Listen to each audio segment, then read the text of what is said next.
कभी ऐसा महसूस हुआ है कि दिन भर भागदौड़ की, 100 ईमेल्स के जवाब दिए, 5 मीटिंग्स भी कर लें, पर दिन के आखिर में लगा कि जो असल काम था वो तो वहीं के वहीं है। हाँ, बिल्कुल होता है। हम सब इस व्यस्तता के जाल में फंसे हैं और ये सोचते हैं कि शायद हमें ही कोई कमी है, शायद हमें और मेहनत करनी चाहिए। लेकिन क्या हो अगर मैं कहूँ कि प्रॉब्लम आप नहीं बल्कि प्रोडक्टिविटी का वो मॉडल है जिसे हम सब पूछते आ रहे हैं। बिल्कुल सही कहा। और इसी मॉडल को चैलेंज करते हैं प्रोडक्टिविटी एक्सपर्ट कैल न्यूपोर्ट। उनका एक बहुत ही मजबूत दावा है कि ये जो हसल कल्चर है, हाँ, दिन रात काम करने वाला, हाँ, दिन रात काम में जुटे रहने की संस्कृति, वो असल में एक झूठ है। उनकी किताब है स्लो प्रोडक्टिविटी, जो इसी क्रांतिकारी विचार पर आधारित है। अच्छा, तो आज हम इसी की गहराई में उतरेंगे और ये समझने की कोशिश करेंगे कि कैसे कम काम करके भी बड़े और बेहतर परिणाम हासिल किए जा सकते हैं। सुनने में ये थोड़ा उल्टा लगता है। हाँ, सुनने में उल्टा लगता है, पर इसके पीछे का लॉजिक बहुत गहरा है। तो चलिए इसी लॉजिक को खोलते हैं। आज हम कैल न्यूपोर्ट के दिए गए 5 मुख्य सिद्धांतों पर एक एक करके बात करेंगे। हम ये समझने की कोशिश करेंगे कि स्लो प्रोडक्टिविटी का असल मतलब आलस नहीं है। नहीं, बिल्कुल नहीं। बल्कि ये काम करने का एक ज्यादा स्मार्ट और टिकाऊ तरीका है। बिल्कुल। तो पहला सिद्धांत ये हमारी सबसे बड़ी गलतफहमी पर चोट करता है, प्राकृतिक गति से काम करना, नेचुरल पेस। कैल न्यूपोर्ट अपनी किताब में एक सीधी सी बात कहते हैं, हम मशीन नहीं है। यही सबसे बड़ी बात है। हम सोचते हैं कि हम कंप्यूटर की तरह लगातार 100% पर काम कर सकते हैं, पर असल में ऐसा होता नहीं है।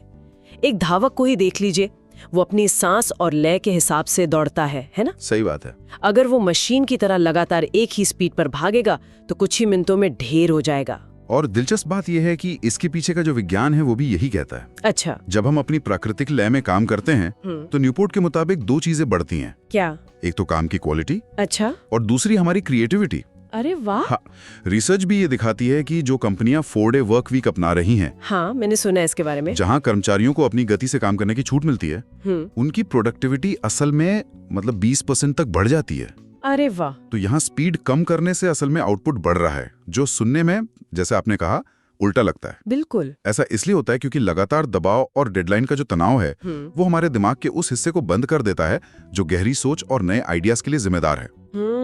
जब हम अपनी गति से काम करते हैं तो दिमाग को सोचने, कनेक्शन बनाने और असल में कुछ नया रचने का मौका मिलता है। लेकिन ये सुनने में तो बहुत अच्छा लगता है, पर असल जिंदगी में इसे लागू करना मुश्किल है। मेरे लिए जो प्राकृतिक गति है, हो सकता है मेरे मैनेजर के लिए वो बहुत धीमा हो। हाँ, ये तो है। इस टकराव को कोई कैसे सुलझाए? ऑफिस का कल्चर तो तेजी पर ही जोर देता है। ये एक बहुत ही प्रैक्टिकल सवाल है। देखिए, न्यूपोर्ट का तर्क ये नहीं है कि आप डेडलाइन को नजरअंदाज कर दें। उनका कहना है कि आप अपने काम के हफ्तों और महीनों को इस तरह प्लान करें जिसमें तेजी और धीमी गति का एक संतुलन हो। अच्छा, मतलब एक बैलेंस। हाँ, एक बैलेंस। जैसे हो सकता है कि किसी प्रोजेक्ट की डेडलाइन पास आने पर आपको 2 हफ्ते तेजी से काम करना पड़े, लेकिन उसके बाद आपको जानबूझकर 1 हफ्ता धीमा काम करने का शेड्यूल बनाना होगा, रिकवरी के लिए। बिल्कुल। ये स्प्रिंट और रिकवरी के साइकिल की तरह है। अगर आप हमेशा स्प्रिंट मोड में रहेंगे तो बर्नआउट तय है। तो मुद्दा अपने मैनेजर को यह समझाने का है कि क्वालिटी और सस्टेनेबिलिटी के लिए ये रिकवरी पीरियड उतना ही जरूरी है जितना कि तेजी से काम करना। अच्छा, तो ये एक लॉन्ग टर्म स्ट्रेटेजी है, न कि रोज की धीमी चाल। ये समझ आता है। और शायद इसी से जुड़ा है दूसरा सिद्धांत, काम कम पर महत्वपूर्ण। हाँ, मुझे लगता है कि हम सब ने ये महसूस किया है, व्यस्त दिखना बहुत आसान है। बहुत आसान। लगातार स्लैक पर ऑनलाइन रहना, हर ईमेल का तुरंत जवाब देना, लेकिन महत्वपूर्ण काम करना मुश्किल है। इन दोनों में फर्क करना ही शायद सबसे बड़ा चैलेंज है। और यही स्लो प्रोडक्टिविटी का सार है।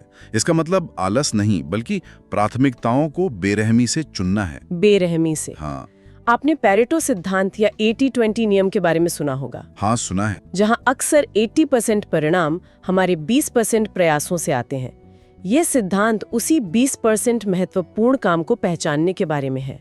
व्यस्तता हमें प्रोडक्टिव होने का एक झूठा एहसास देती है, जबकि असल में हम शायद उन छोटे मोटे कामों में उलझे रहते हैं जिनका कोई बड़ा प्रभाव नहीं होता।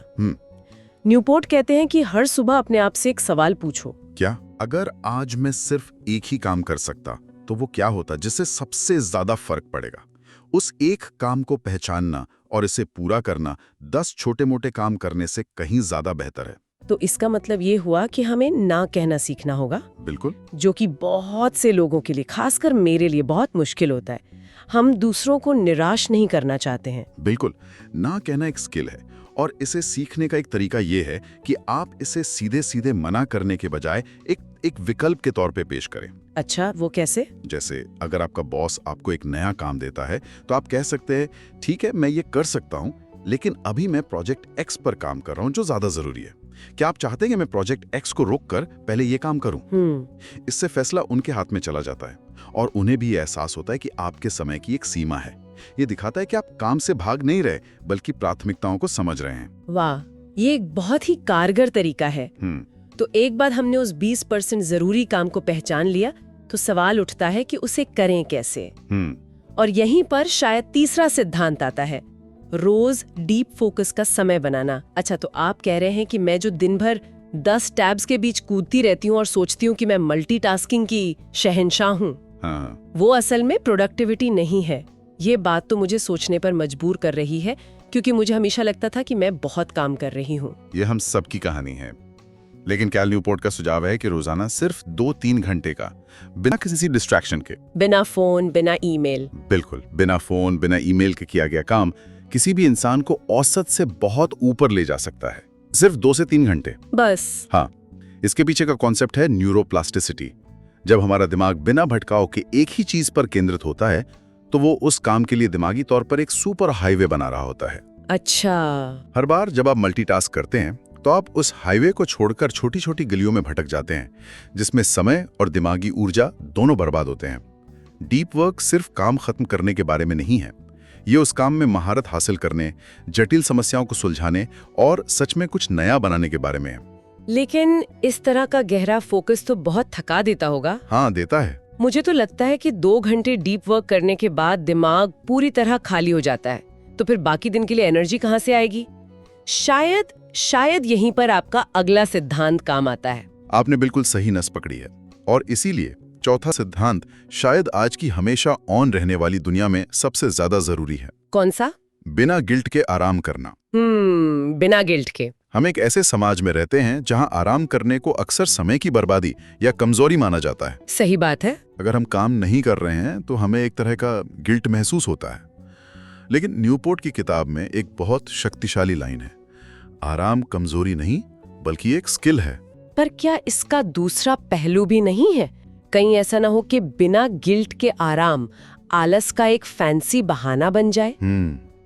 हम कैसे तय करें कि हम वाकई में रिकवर कर रहे हैं या सिर्फ काम टाल रहे हैं? ये एक वाजिब चिंता है। यहीं पर स्ट्रेटेजिक रेस्ट का आइडिया आता है। Strategic rest? हाँ, इसका मतलब ये नहीं है कि आप दिन भर सोफे पर पड़े रहें। इसका मतलब है कि आप जानबूझकर ऐसी एक्टिविटीज करें जो आपके दिमाग को काम से पूरी तरह हटा दें, जैसे टहलना, संगीत सुनना, दोस्तों से मिलना या कोई हॉबी अपनाना। अच्छा। मैं आपको अपना उदाहरण देता हूँ। पिछले महीने मैं एक रिपोर्ट पर बुरी तरह फंस गया था। मैंने 3 दिन लगातार 10-10 घंटे काम किया, कोई नतीजा नहीं निकला। फिर मैंने एक दिन की छुट्टी ली, काम के बारे में सोचना बिल्कुल बंद कर दिया और बस यूं ही घूमने निकल गया। फिर जब मैं अगले दिन वापस आया तो वो प्रॉब्लम 1 घंटे में सॉल्व हो गई। क्या बात है! दिमाग को जब खाली छोड़ते हैं तो बैकग्राउंड में जानकारी को प्रोसेस करता है और नए कनेक्शंस बनाता है। यही वो समय होता है जब अक्सर आहा मोमेंट्स आते हैं। तो आराम आलस नहीं है, ये प्रोडक्टिविटी का एक जरूरी हिस्सा है। ये स्ट्रेटेजिक रेस्ट वाली बात बहुत दमदार है। ये आराम को एक टूल की तरह देखने का नजरिया देता है और ये लंबे समय तक टिकना ही हमें अंतिम और 5वें सिद्धांत पर लाता है, धीमी गति बराबर स्थायी सफलता। बिल्कुल। न्यूपोर्ट यहाँ एक बहुत अच्छी उपमा का इस्तेमाल करते हैं। करियर एक मैराथन है, 100 मीटर की दौड़ नहीं। सही। हम अक्सर उन लोगों से प्रभावित होते हैं जिन्हें बहुत तेजी से सफलता मिलती है, लेकिन किताब हमें चेतावनी देती है, फास्ट सक्सेस जल्दी थक जाती है, स्लो ग्रोथ ज्यादा स्ट्रांग होती है। ये तो खरगोश और कछुए की कहानी जैसा है ना? बिल्कुल। और इसके दूरगामी प्रभाव हैं। धीमी वृद्धि एक मजबूत नींव बनाती है। जब आप धीरे धीरे सीखते हैं, अनुभव हासिल करते हैं और अपने स्किल्स को मजबूत करते हैं तो आपकी सफलता ज्यादा टिकाऊ होती है। तेजी से मिली सफलता अक्सर सतही होती है और पहले ही बड़े दबाव में ढह सकती है। इसे ऐसे सोचिए, धीमी ग्रोथ एक स्काईस्क्रेपर बनाने जैसी है, जहां आप नींव पर महीनों लगाते हैं जो बाहर से किसी को दिखता भी नहीं। सही। जबकि तेजी से मिली सफलता ताश का महल बनाने जैसी है, जो दिखता तो बहुत आकर्षक है पर हवा के एक झोंके से गिर सकता है। वाह, क्या मिसाल है। और सबसे महत्वपूर्ण बात, ये मॉडल हमें बर्नआउट से बचाता है, जो कि हसल कल्चर का एक अनिवार्य नतीजा है। ये सफलता को एक लंबी और सुखद यात्रा बनाता है, न कि एक तनावपूर्ण मंजिल। तो अगर हम इस पूरी चर्चा को समेटें तो स्लो प्रोडक्टिविटी का जो केंद्रीय संदेश है वो क्या है? मेरे हिसाब से वो ये है कि कम काम करो पर सही काम करो और बिना बर्नआउट के ग्रो करो। बिल्कुल। तो सुनने वालों के लिए जो मुख्य टेक अवे है वो शायद यही है कि व्यस्त रहने की मानसिकता को छोड़कर वास्तव में प्रोडक्टिव होने की दिशा में काम करना शुरू करें। हाँ, और मैं इसमें एक और बात जोड़ना चाहूंगा, ये सिर्फ काम करने का एक नया तरीका नहीं है, यह जीवन और सफलता को देखने का एक नया नजरिया है, एक नया फलसफा। हाँ, एक नया दर्शन है। यह मात्रा यानी क्वांटिटी के बजाय गुणवत्ता क्वालिटी पर ध्यान केंद्रित करने का दर्शन है। तो ये पूरी चर्चा एक बहुत जरूरी सवाल छोड़ जाती है। क्या? कि अगर बिजी रहना हमारी तरक्की का, हमारी प्रोग्रेस का पैमाना नहीं है, तो फिर हमें अपने दिन की सफलता को असल में किस चीज से मापना चाहिए? अगर आपको ये वीडियो पसंद आया हो तो इसे लाइक कीजिए, शेयर कीजिए और सब्सक्राइब करना ना भूलिए, क्योंकि हम हर हफ्ते लाते हैं ऐसी किताबों की समरी जो आपकी सोच और जिंदगी दोनों बदल सकते हैं।